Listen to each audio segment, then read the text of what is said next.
Welcome to A Lil Tea Time. Y'all ready? Welcome to A Lil Tea Time. Oh yeah. Welcome to A Lil Tea Time. Who listen? Welcome to A Lil Tea Time. Alright. Welcome to A Lil. Welcome to A Lil. Welcome to A Lil. Hey. Welcome to A Lil Tea Time. Welcome to A Lil Tea Time.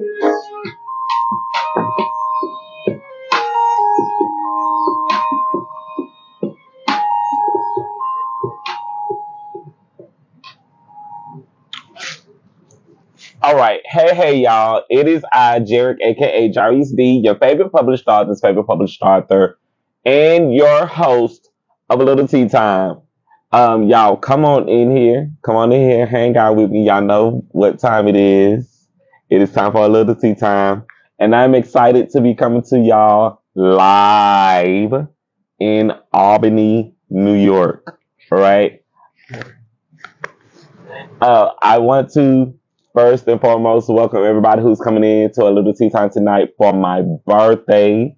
I am officially 39 tonight, and I am celebrating A Little Tea Time with a guest that I have been hanging out with for the week. He has been my benefactor from my trip here to Troy in New York, and I am super excited to be chatting with him about what he's doing in hair care. I am super excited tonight to introduce to everybody back home in Shreveport my guest from Troy, New York. Good evening, Mr. Good evening. Dixon. Good evening. First and foremost, welcome to A Little Tea Time. You are my season 15 finale guest. Oh my goodness, I didn't know that. Not only that, you are my first guest in New York. So I am super excited to be chatting with you tonight about how working in this industry has played such an impact in your life. Can you tell the viewers at home a little bit about yourself? My name is RaMaar Dixon. A lot of people know me as Mar Dixon. And that's because a lot of people don't know how to pronounce my first name, RaMaar. So I just dropped the R-A off the front and kept the M-A-A-R, Dixon. I have been doing hair since 1994, October of 1994. I am a dually licensed stylist, both in Illinois and New York. I am also a hair educator. And so a lot of the stuff that people are seeing online, on YouTube and stuff, it does not line up with actual hairstyling. Understood. So when you're not working in your field, what are you doing for fun? What is fun? I'm always working. It might not be in the hair industry. So when I'm not doing hair, I am a TA for the Troy school system up here. That's what keeps the bills paid right now, because COVID messed everything up. Understood. So what inspired you to develop your idea to work in hair care? Just my aunt. I have an aunt that had been doing hair since the year that I was born, 72. That's my age, so you all do the math. My aunt inspired me. She was just living a life that I knew I wanted to live and wasn't there yet. So I determined in my mind, I want to get out of Chicago. And hair was my way to do it. That part. So you're from Chicago? Yes. Yes. I'm asking for the people at home. And so how did you decide when to establish your brand within the hair industry?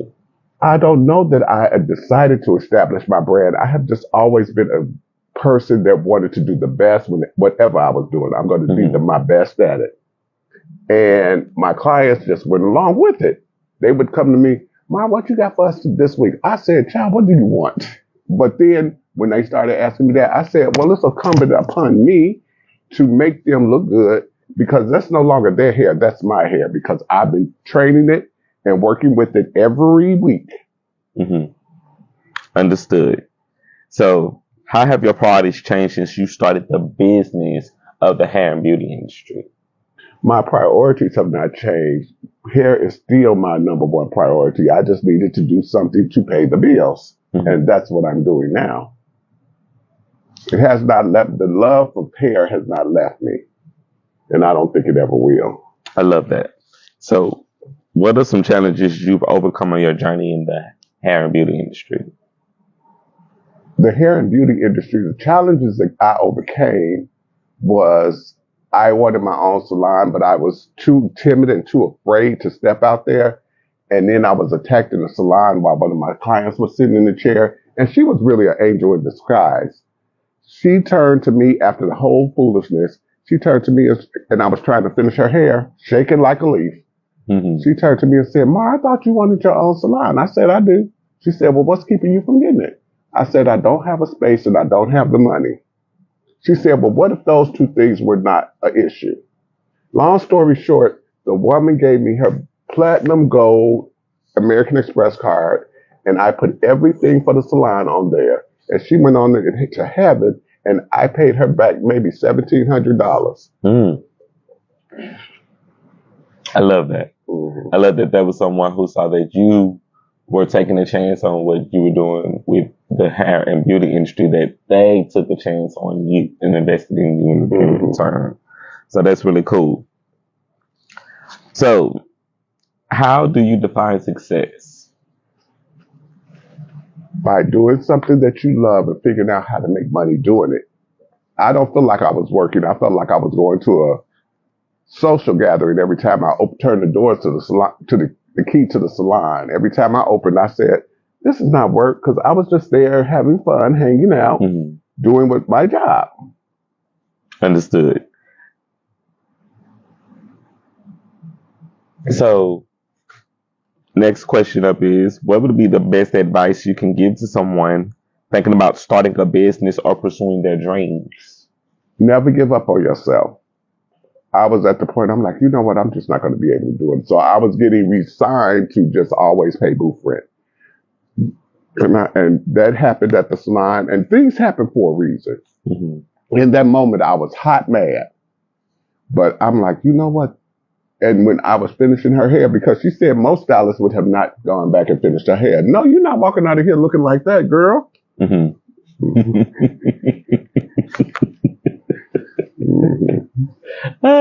That's funny. So you've had clients that weren't satisfied with their hair, but you had to finish the hair anyway? Maybe one or two. And if they still weren't satisfied, I said, well, you know what? Come pay me. We'll come back next week. We'll try again. That part. And that happens. Yeah. I'm not getting ready to stand there and argue with you.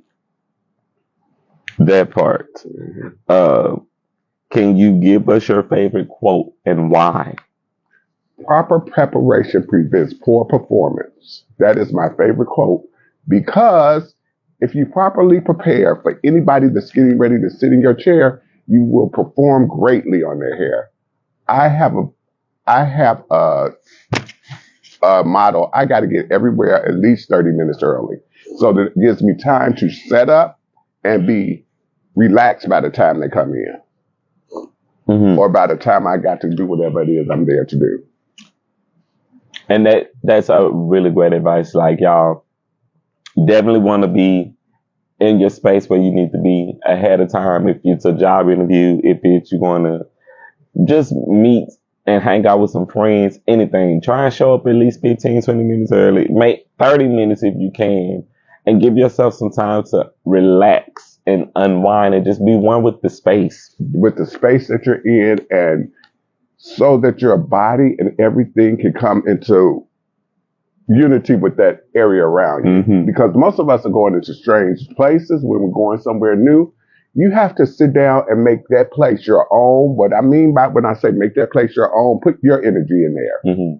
Because the energy coming to you may be just negative. And if you always walk with a positive mindset, you will give out positivity. That's true. All true things. So I am here in Troy, in the city of Troy in New York. And I asked this particular question to my guests who are from my hometown, but I am in your community. So can you tell us 3 things you would like to see better in your community here in the city of Troy? Here in the city of Troy, I would just like to see a lot of doing things differently. Do you want me to go down the list? Just 3 things. 3 things. Better communication between the ages. And what I mean by that is older people understanding younger people, younger people understanding older people, and so we can come to a happy medium. You don't have to agree, you just have to be adult or enough to say, you know what, we're not going to agree on this, so let's go on and leave it right there. Understood. And 2 more things you would like to see 2 more better? things. They're the obvious things that you want to see in the world, period. Race relations to get better because we are all the same. When we bleed, we all bleed red blood. Correct? Or brown? Correct. It turns out brown. It's actually brown, but when the air hits it, it oxidizes, and it becomes red. And one last thing. The last thing I would like to see is silly. Gas prices go down where they need to be. Not $4 a gallon or more. That part. That's real right now, y'all. That's real, for real. Next question is, what would be your wish for the next generation? To understand that older people have knowledge too. It's not all about what you see on TikTok or YouTube. It's not all about that. It was some people that came before you that made these spaces available to you. So don't discount us. That's it.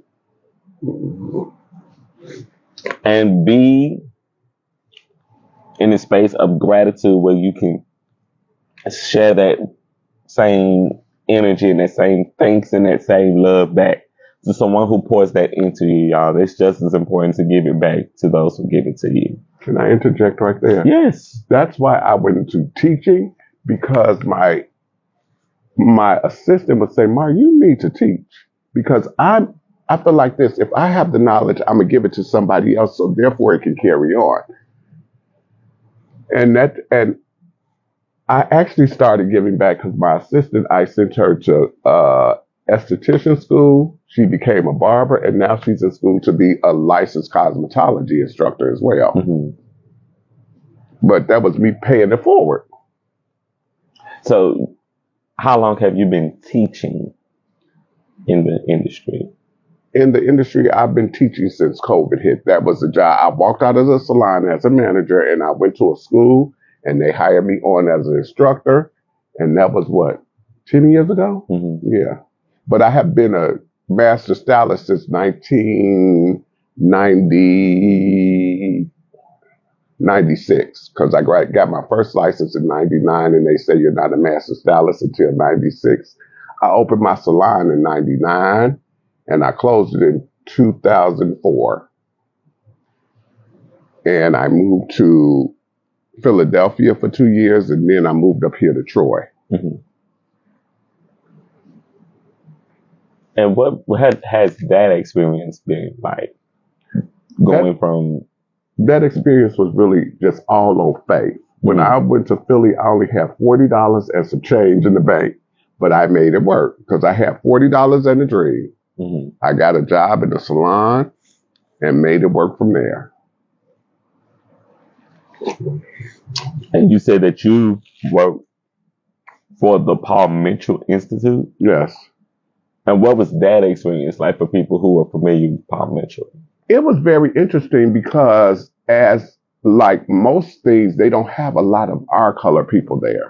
So I was one in a school of, I want to say, at least 20 other instructors. But Paul Mitchell hires, they do enrollment all year round. It's not like you enroll and then you finish your course and then the next class enrolls. They enroll people every 3 months, I want to say. Every other month it looked like. So you constantly have a rotation of people. However, when I started teaching there, they put me in the class that was getting ready to do their state board. So it wasn't a lot of teaching, a lot of hands-on teaching. I was teaching them stuff that they knew already. I was just tweaking their cuts and stuff and showing them better way how to do it the way that I would do it for the salon look. Understood.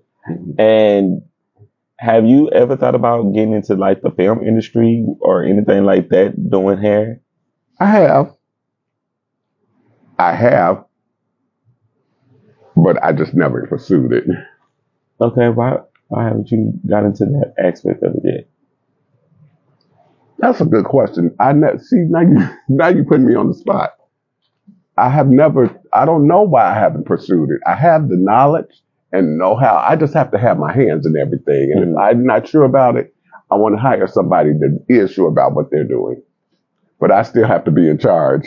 Understood.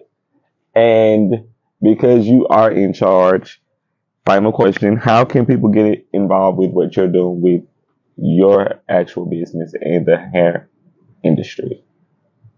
First thing you need to go to school and get licensed, with the understanding that most schools do not teach ethnic hair. I'll put it like that, ethnic hair.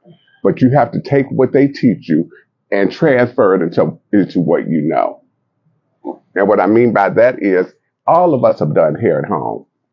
We have done it because we know that we like to style. Can I give a little quick lesson? Yes. Haircuts, the cut is the foundation for any good style. If you have a good cut, you can do whatever you want in that style, within that style. But you have to have a good foundation for it to lay on in order for it to work. And the reason I say that is because when you build a house, you have to build a house from the foundation, which means that you have a structure there to hold it. And if you have a good structure there, you will be fine. Do whatever you want to do within that structure. Like if you want to finger wave it in the pixie cut, you can finger wave it, and then you can also just mold it and curl it. You got two hairstyles in one. That part. So your first hairdo, when you first did your first head of hair, what was that experience like? Now you want me to go back to being in the bathroom in the house. That part, if you can recall the first time you did hair. The first time I picked up anything to do with hair, I was cutting men's hair, and it was back. Keep making me tell my age. It was way, way back. I was putting a bowl on the top of their head and going around with it. Going around with the clippers, just all the way down to the skin, and then I would try and fade it in from there. I look back on some of them cuts, I'm like, Lord Jesus, you help me. What was I doing? I didn't have the knowledge then. Yes. Now, the first hairstyle that I remember, I was in school at Pivot Point in Chicago, and I won a contest because I'm very meticulous. I knew that I wanted a flip with a graduation in the back, so I cut her hair in a bob, a diagonal forward bob, and flipped all of this up and all the back up, and then the sides, I just curled them so that they were feather back. And it wasn't a hair competition. But that was my first experience. And that's where I got being meticulous with everything. Understood. So you have participated in hair shows? Yes. Okay. Can you talk to us about that? The hair show for school was very interesting because we did it on graduation day. We were trying to graduate and everything, and it was really loud in the auditorium. So I didn't even hear my name called. Somebody had to tell me afterwards that I had won. I was like, what? That was the first hair show. Then a few years later,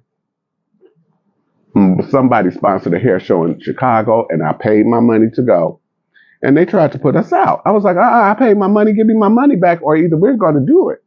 But I had my girls dressed in business suits because I have always been the type of person, I need money that's coming to me all the time. I don't want that money, oh, well, it's a holiday, I'm going to go get my hair done. No, that's a headache.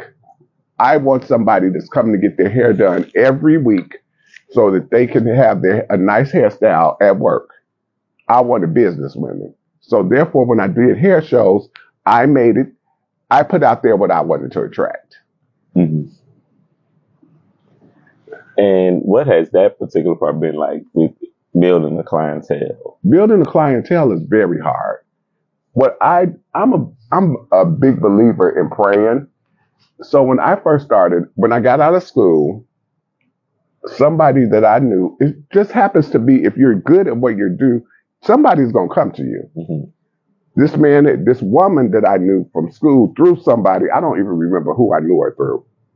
She was managing a salon up north, and I lived all the way on the south side. She told me, Ma, I want you to manage the salon. She didn't never tell me it was only 3 chairs in there. So I was there, another guy was there, and she would come in every now and then. But then she just stopped coming in because her clientele wasn't built, because she wasn't. Whenever you're doing something, you have to be consistent in it. Mm-hmm. I would get on the train. One way is an hour from where I live to go to the salon. I would go there about 4:00 in the afternoon, because that's when people got off work, and stay till 10 or 11 o'clock at night, and then get back on the train and go home. I was like, I got to do something better than this, because I was spending too much time on traveling on the train. Mm-hmm. So I just sat down one day and said, Lord, I want about 3 people a week. And that 3 people a week, I can live off of that. And then when that 3 people a week started looking like it was flowing good, I said, okay, 5. I went to 5 at that same salon. Then when I left that salon on Faith and moved and started working on the south side, the clients just kept coming. I don't know what I did to make them come. I just did a good job at whatever I did. Mm-hmm. But the client, I was up to a point where I was doing 13 people. I was getting to work at 6 o'clock in the morning on Saturday. It was a car wash down the street. I would take my car down there. I said, just have it ready when I get off work, which was about 3 o'clock. Because I would do 13 heads. My assistant was there. We would be there. She got so good that I didn't even have to tell her what to do with their hair, because I would show her the shampoo to use, how to mold the hair. So by the time they got to me, all I had to do was curl their hair and maybe freshen up the cut a little bit. 13 heads at $40 a pop back then. I would charge way more than that now, about $80 a pop. Mm-hmm. Mm-hmm. I love that. I love that you're being successful in what you're doing in business in hair for over what seems like, about 25, 30 years? 30 years. That's beautiful to see. If you had to work on your celebrity, your major celebrity, who would that major celebrity be? Whose hair would you like to do that you have not done? I have always loved and admired Patti LaBelle's hairstyles, from the big fan she used to wear and the big old, I call it a volcano. Mm-hmm. And I actually did a mannequin like that was inspired by it. I just took some hair, ironed it with some spritz, and just ironed it so it would stand up. And I put colored weave down in there, and I spent it around, and that made the volcano. That part. Very nice. Mm-hmm. So I know that you are a Jill Scott fan. Yes. Would you like to do Jill Scott's hair if you had the opportunity to do her hair? I would love to do Jill Scott's hair, but I would also love to do Lettucey's hair. That part. Lettucey? Why so Lettucey? Because Lettucey is a natural beauty to me. And what I mean by, not that Jill Scott is not a natural beauty, but what I mean by that is Lettucey has locks. I'm really familiar with locks because I wear them. So I would love to do a nice little updo on Lettucey with some spiral curls coming down and pin curls going to the side. So you specialize in natural hair? I specialize in hair. Okay, so all types of hair. I said locks because that's what the going thing is right now. Mm-hmm. That's the thing. You have to stay up on trends when you're doing hair. You have to stay up on them. So how are you keeping up on trends that you are seeing now currently? I still do hair from time to time out of the back of my house, which is set up like a salon area. You've been back there. Mm-hmm. So when people need me to do a cut, and I don't like for other people to cut something that I've done. So I don't like for my clients to go anywhere. When they call me and need me, I'm gonna make myself available if I can. And I have seen his actual space that he works in. He is professional. He does have all his licenses. He is current and up to date. So he ain't out here just messing around. He knows what he's doing. This industry has got enough foolishness in it right now. That Messing part. around. So for people who are interested in your services, how can they get involved with you? I am on Facebook and Instagram. Instagram is Master Stylist 1994, I believe. I'm not sure about that, but if you just look up my name, RaMaar, RaMaar, a picture of me will come up. Yes. Yeah, we're gonna get into candy or corn. And RaMaar, because you are my first guest in New York to play candy or corn with me, I have to explain the instruction. Please do. I am going to ask you about these candies. If you would eat said candies, you can say candy. If you would not eat these candies, you can say corn. Mm-hmm. And we want to invite the viewers at home. Y'all can play candy or corn with us by simply putting your responses in the comment section, all right? First candy up is the Reese's. Which one? Whichever Reese's you prefer. I would say the cup. I love a Reese's cup. Candy. That part. Next candy is 100 grand. Corn. Snickers. Candy. M&M's. Candy. With peanuts or without? With the peanuts. Candy. Mike and Ike's. Corn. Lemon Heads. Candy. Twix. Candy. Skittles. Corn. That part. Sour Patch Kids. Is there a thing in between? In between the Sour Patch Kids? No, I mean candy or corn. No, there is no in between. Well, we're going to say corn on the Sour Patch Kids. That part. And the final candy is, hold for dramatic applause, candy corn. Love them. Candy. Okay. So you're one of the candy corn people. Yes, love them. All right. So candy corn people, y'all got another member of y'all family right here. I've been doing A Lil Tea Time, as you know, for 5 years, and I have basically seen how my guests are either divided into people who like candy corn and people who don't like it. Most people don't. I do know that. Mm-hmm. But I love them, especially with some honey roasted peanuts. Honey roasted peanuts? Yes. Mixed with the candy corn. Okay, so is it like melted down or just? No, the little thing, the little candy corn. That part. You eat that and a handful of honey roasted peanuts, you good. Okay. They know how I feel about candy corn. I take it you're one of those that don't like it. I don't like candy corn. No. That's not my thing. I tell people all the time if I wanted to eat some candle wax, I just want to get candle wax. Well, do you eat Reese's Cups? Not Reese's Cups. Rice Krispie treats. Yeah, I eat Rice Krispie treats. So what's the difference? I don't like candy corn. Okay, but you're saying that if you want to eat candle wax, you'll just eat candle wax. Yeah. Okay. All right. All right. That's candy or corn. Thank you for playing. Mr. RaMaar, how can people follow you on social media? If you have anything that you have coming up that you would like people to know about, you can share that with them as well. Well, all you have to do on any other platforms is just type my name in, RaMaar Dixon. Yes, RaMaar Dixon. And just send me a friend request, and I'll probably accept it if we have at least 2 people in common, because I am very, very, very private.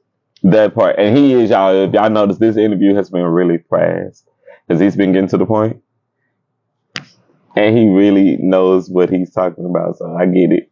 He really is get to it, get her done tight. And I enjoyed that because even while I've been a guest in your home, like it's deeper than that, y'all. Like I've been here for the week, hanging out with RaMaar. RaMaar has been a really good friend to me. He has been a brother to me. And I don't even think I told people how we met. We met on right here on Facebook. And I was just scrolling through different profiles, just chatting with people and just networking with different people in different places, y'all. And we just kind of just linked up on social media. And we've been friends on social media for 2 years or maybe 3 years. I think it's longer than that. Could be. I don't even remember. We've been friends for a while. Were we friends when I was living in Philly? Maybe. That's been about 17 years ago. It ain't been that long. It's probably been within the last 5 years. So let's just say 5 years. That part. And when I got the opportunity to come to New York, I started chatting more with you about it and letting you know I was getting ready to come up, and you opened your home to me. And you created a space for me to be able to rest, to be able to handle my business even here.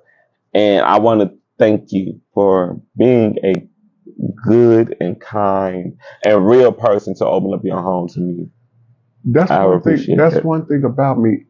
You have to be nice to people if you want people to be nice to you. One hand washes the other. Yes. And you said something when you first came in the house. You said, "Oh, it feels like home here." Yes. And I want people to feel like home because I am, like I said, I'm very private. People know that I live where I live, but nobody comes to my house. Mm-hmm. You know that. You're right. I don't play that. Don't just show up at my house. No. And I'm just so grateful that I tell people all the time, I'm an older brother. So I'm the type of person that I need older brothers and older sisters myself. Now wait, you gonna stop with this older that stuff. part. No, I don't mean that to be disrespectful or rude. No, you're not being disrespectful or rude. Thank you. Mm-hmm. I want to have older siblings who come from the mindset of working in art and working in business and working in the industry, and you do that. And you've been a big brother to me in the way that you made me feel just welcomed and respected and loved in your home. And so I just wanted to give that back to you and tell you thank you so much. You're welcome. I did bring him some gifts. Yes, you did. I wanted to make sure that I bought him gifts. So first I'm going to start with the Coming Full Circle series. I want to thank you again. So I bought you my Coming Full Circle series. You have the first book in this series, the Coming Full Circle. Oh my God, I'm so thankful that you are one of my now New York royal readers. So I now have a royalty reader in New York. So you have the Coming Full Circle 2, Marriage, Money, Mayhem. You also have Coming Full Circle 3, Somewhere or Nowhere, Part 1 and Part 2. And I also have given you a copy of The Headlines Read and Letters from My Father to Me. So he has all of those books in his library now. I'll give you those.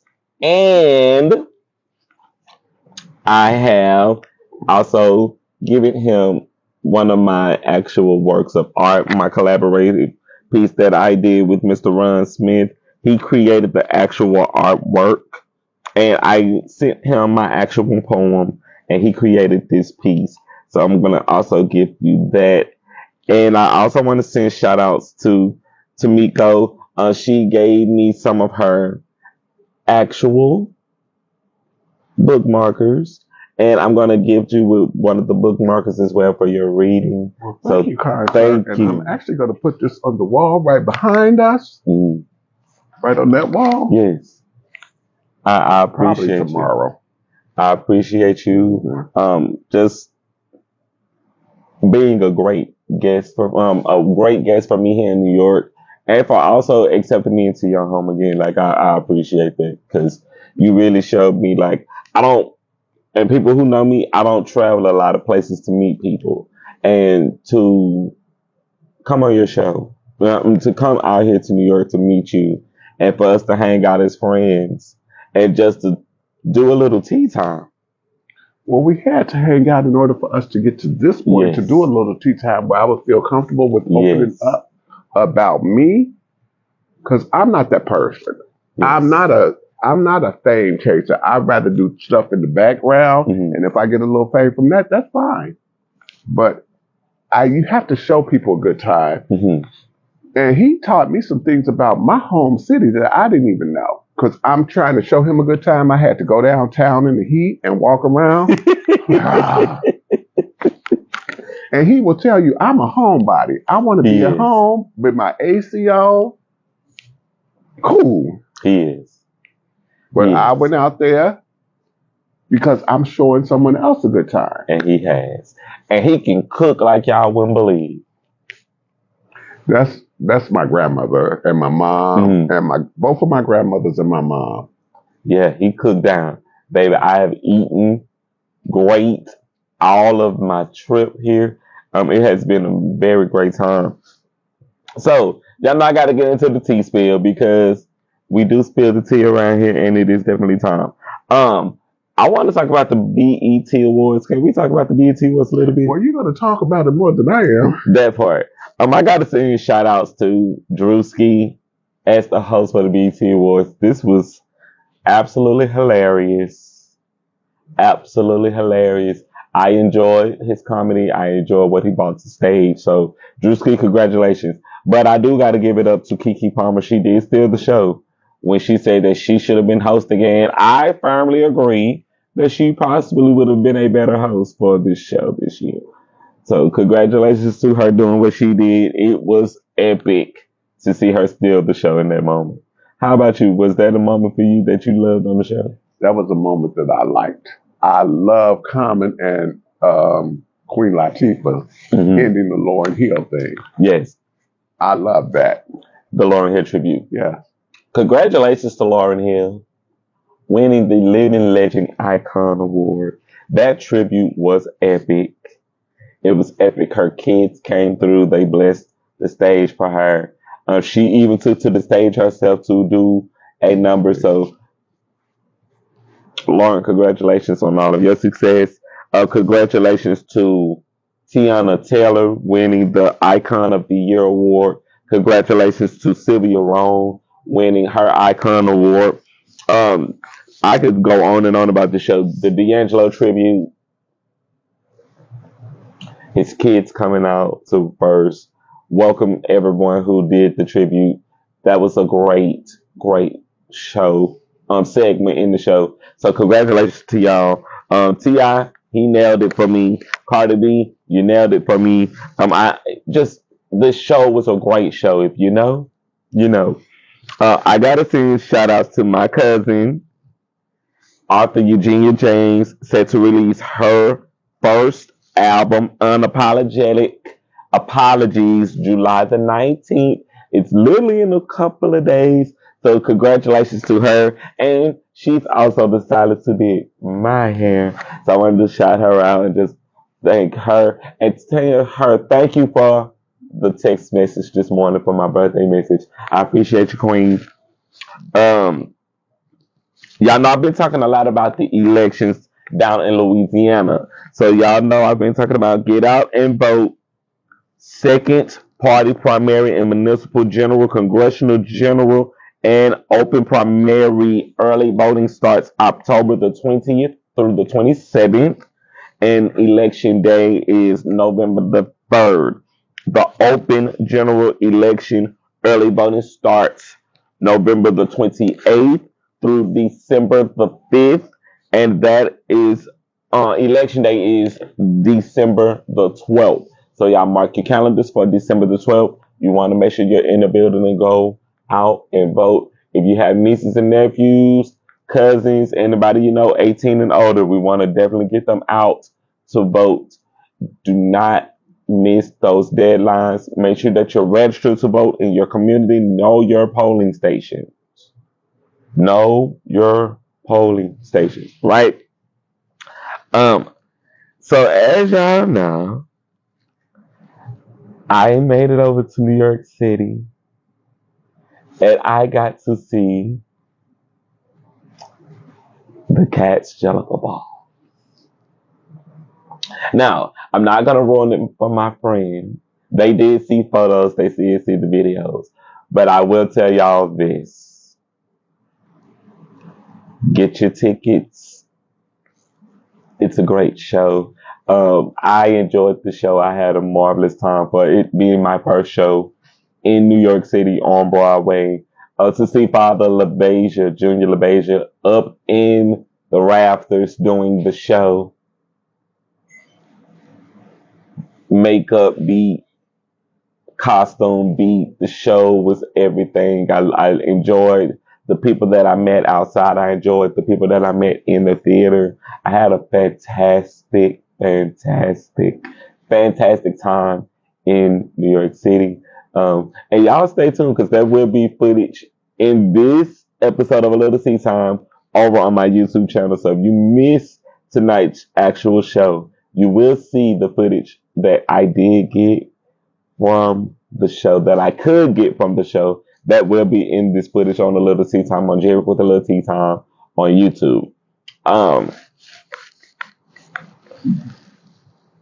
Finally, I gotta shout out Disney's Moana. This movie is #1 in the world right now. #1 in the world. So congratulations to The Rock, Dwayne Johnson. Dwayne, great job on the movie. I'm seeing everything that you did. This film is epic right now, being #1 in the world. So congratulations to you. I gotta get into birthdays because y'all know today is my birthday and I'm celebrating birthdays. I gotta send shout outs to all of my birthday twins. Y'all know who y'all are. Shout outs to Ontario, shout outs to Natalie, shout outs to Vanisha, shout outs to Tracy, and shout outs to Nikki. Happy birthday to all my birthday twins. Celebrating birthdays today. Love you guys. Cancer season. You know what it is. Celebrity birthdays. I gotta get into celebrity birthdays. So happy birthday to SpongeBob SquarePants voice actor Thomas James Kenny. Happy birthday to you. Happy birthday to late rapper MF Doom. Happy birthday to actor and comedian Ken Jeong. Happy birthday to acting royalty Sir Patrick Stewart. Happy birthday to also acting and comedy royalty, one half of Ching and Chong's actor Richard Cheech Marin. Happy birthday to him. Y'all, I didn't know that me and Deborah Cox had the same birthday. Yeah. Happy birthday to you, Deborah. You know we had the same birthday, so happy birthday to you, Queen. Happy birthday to the legendary Leon Bridges, and happy birthday to acting royalty Harrison Ford. Happy birthday to y'all. Now, I did a little history research today, and something interesting came up for an interesting fact. If y'all are familiar with the movie Forrest Gump, the actual character that Forrest is named after, the American slave trader, Confederate Lieutenant General, and KKK Grand Wizard born in Chapel Hill, Tennessee, Nathan Bedford Forrest. He is also a Cancer. Today would have been his birthday, which is so ironic that he's a Klan member, or the head of a Klan, and he's a Cancer.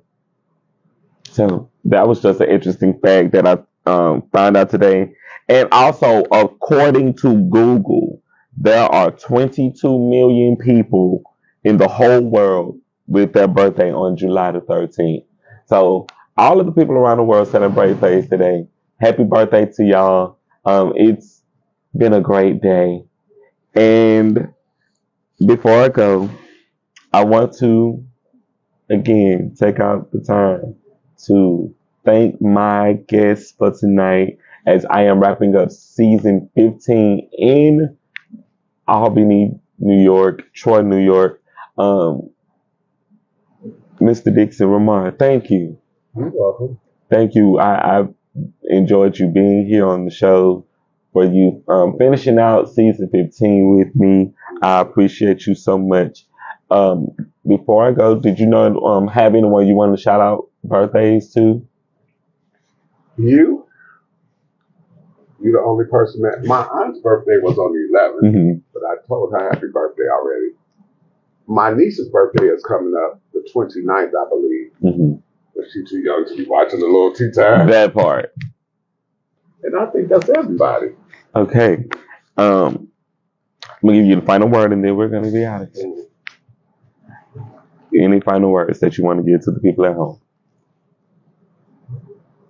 Because I don't talk a lot, and I don't talk a lot about myself, I don't really know how to end the show. Maybe that's why I haven't gotten into the film part of doing hair. Now, when it comes to moderating, I can do that all day. But as far as opening something and closing it out, it has to be scripted for me. Understood. Well, with that being said, I again appreciate you hanging out with me on tonight's episode of A Little Tea Time. Again, thank you for your hospitality, for your friendship, and your camaraderie. I appreciate that so much. You guys, we got to get out of here because I still got to go and celebrate the rest of my birthday. And then I got to get out of here and get back to Shreveport, down to Louisiana. But before I go, I want to send shout outs to Duck and Bunny for my outfit today. Y'all like my lovely shirt and my scarf. And I got to send shout outs to Miss Yolanda Barnes for the gift that she gave me. I am wearing it as a part of my lovely ensemble this evening. I want to thank everybody who took out their time to wish me a happy birthday. If you sent me a phone call, if you sent me a text message, if you saw my photo that I posted up on my page, and you shouted me out on my post, I appreciate y'all so much. We got to get out of here, but as I always say, opportunities knocking. You matter. Let's build and grow higher, Shreveport. And remember to be great on purpose and not by accident. The future is now. I am Jerrick, aka Jerrick, your favorite published artist, favorite published author, and your host of A Little Tea Time in this lovely, lovely city and state of New York. Y'all, I love you guys. You gotta get out of here. Peace.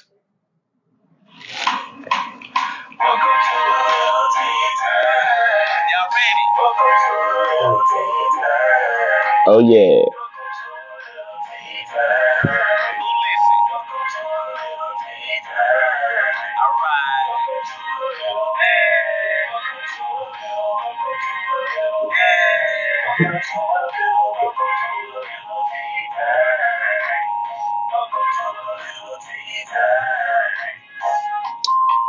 Peace.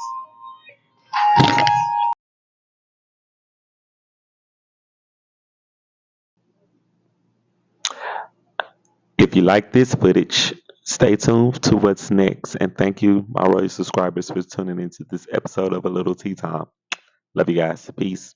Be well.